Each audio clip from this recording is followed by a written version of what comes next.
Yes guys, balikan natin tong mga ilang months na, 1 or 2 months na. Ito yung naisipan ko magtanim ng papaya, no? Yan sa maliliit na paso na yan. Dito doon sa mga magkatabi, nilagyan ko ng mga pangilan-ilang buto. Ito sa maliliit, tigi-tigisa. Hindi siya, umusbong lang ng konti, namatayin din lahat. Walang tumuloy. Ito naman, yan dyan sa pasong itim na yan. Ayan, may tumubo, napakaliit naman, bansot, parang wala rin. So, kada paso, naglagay ako yan eh.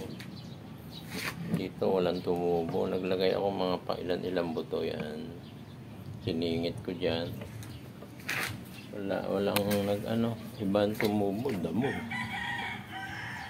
Yan, dito rin wala. Dito meron may umusbong na.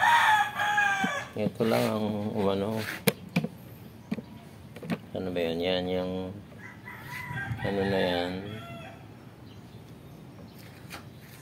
Yan lang yan lang ang tumubo, 4. Yan, pero kung tumubo sila sabay-sabay, ganito na lahat kalaki. So, may 4 siyang 4 na tumubo. Kasi ito nahalata ko. Ito katabi nito, yan. Parang itong paso na ito, no, yan. Yung halaman na yan. Laging parang basa. Kahit laging basa siya. Ganito rin to.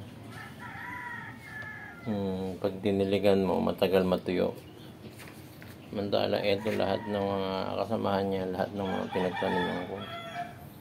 Wala, saglit lang natuyot na. Parang talagang walang ewan ko kung anong lupa itong wala. Maganda lagi parang laging basa, parang sariwa lagi. Ayan, mga kadidilig ko lang yan, kaya parang basa pa. Pero pag makulimlim ngayon, pero kung tag-araw yan, tuyot na ulit ka agad yan. So ito, yan, hindi naman tayo expert sa pagtatanim. Nakatuwaan ko lang ihulog yung buto ng papaya. Yan, napanood ako sa video, yung ginaya ko. So, pag ganyan kalaki, natatandaan ko, nililipat na sa malaking paso yan eh. So, madami naman akong paso. Tingnan natin. And then, pag lumaki na, lipat na talaga sa lupa.